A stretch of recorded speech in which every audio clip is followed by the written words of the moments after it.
5 weapons hit him, at the same time, from different angles. An axe through his forehead, a spear above his ear, a dagger from below, and then, while he was already down, more blows. He was the Pharaoh of Egypt, the living son of Ra, the most powerful title any human being could hold. And someone had him on the ground, and they kept swinging. Here is the problem. For 3,500 years, we thought we understood how he died. Battle. Overwhelmed by enemy soldiers on the field. A pharaoh's death. Violent, yes, but honorable. In 2021, a CT scanner proved that story was wrong. And what it found instead is the most unsettling forensic discovery in the history of Egyptology. But to understand why it matters, you need to understand the world that broke this man. Because Seqenenre Tao, the pharaoh whose skull you can still see in the Cairo Museum today, is the reason any of the Egypt you know exists. Without him, there is no Hatshepsut, no Akhenaten, no Ramesses, no Tutankhamun, no Golden Age, nothing. He is the first domino, and almost nobody has ever heard his name. The reason starts with something that could have been impossible. Egypt had been invaded, and for over a century, nobody fought back. The year is around 1650 BC. Egypt, the civilization that stood for nearly 2,000 years, no longer controls its own territory. A people called the Hyksos, Semitic migrants from the Levant, had been quietly infiltrating the Nile Delta for generations. Not an invasion, an occupation that happened slowly, then all at once. By 1650 BC, they controlled all of Lower Egypt, the north from their capital at Avaris. They had technology Egypt didn't: composite bows, bronze weapons, horses, war chariots, a military innovation Egypt had never seen. They weren't just an enemy, they were a superior force. And for over 100 years, the native Egyptian dynasty did nothing. They paid tribute. They survived. They told themselves they were waiting. Seqenenre Tao inherited that waiting. The letter arrives on a morning you won't remember later. You're in Thebes, the south. Your palace sits above the Nile, the same river Apophis controls from 700 kilometers away. His soldiers are in the delta. His taxes reach your court. His shadow falls over every decision you've made for your entire reign. And then the messenger kneels and hands you the papyrus. He doesn't threaten you. He doesn't demand land or tribute or surrender. Apophis, king of Hyksos, master of Egypt, writes to the pharaoh of Thebes to complain about your hippos, the animals in the sacred pool near the palace. They're noisy, he says. They're keeping him awake. 700 kilometers away. You read it once, then again. Every person in that throne room is watching you, because you all know exactly what this is. It is not a complaint about animals. It's a message that says, I can write to you about anything, and there's nothing you can do about it. What do? If you're every pharaoh for the past 100 years, you absorb it. You pay your tribute. You survive. Seqenenre Tao wrote back. We don't have his reply. The papyrus ends.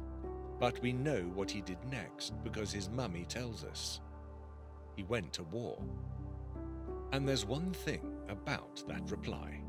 The message Seqenenre Tao sent back to Apophis before the first battle was ever fought, that historians have never been able to fully settle. I'll come back to it, because first, you need to see what they found in the ground. And here's where it goes from a history story to something personal. Because what happened to him on that battlefield, the CT scan results from 2021, those results change everything. Seqenenre Tao's mummy was first examined in 1886. The Egyptologist who unwrapped it described the scene as shocking. The head was in a catastrophic condition. Multiple fractures, deep wound channels, evidence of at least 3 different weapons. For 135 years, the accepted explanation was battlefield death. He had been in the thick of it, surrounded, overwhelmed, a brave end for a warrior king. And then, in 2021, a team of researchers saw something that 135 years of Egyptology had missed entirely.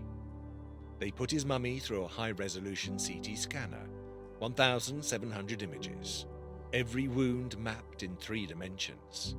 What they found was not a battle death. There were no defensive wounds, none. A soldier fighting for his life raises his arms, his hands. The bones show it. Seqenenre Tao's arms show nothing, which means when the blows landed, he wasn't fighting back. The wound angles all come from above and around, consistent with multiple assailants standing over a man who is already immobilized, already down, already restrained. His hands may have been bound. Picture it, not the battlefield version, the real one. You're on your knees, possibly in a tent, possibly in a courtyard somewhere near the front line. The ground is cold. There are men standing over you. Not soldiers in the chaos of battle, but executioners. Deliberate, unhurried. Each one assigned a weapon. An axe, a spear, a dagger, a staff, a blade. You are the Pharaoh of Egypt, the living son of Ra.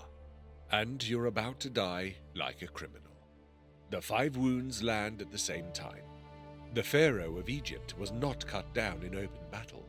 He was captured, and then, in what the researchers describe as a probable ritual execution, he was killed by multiple people at once, while he was on his knees. But here's the part that should wreck you.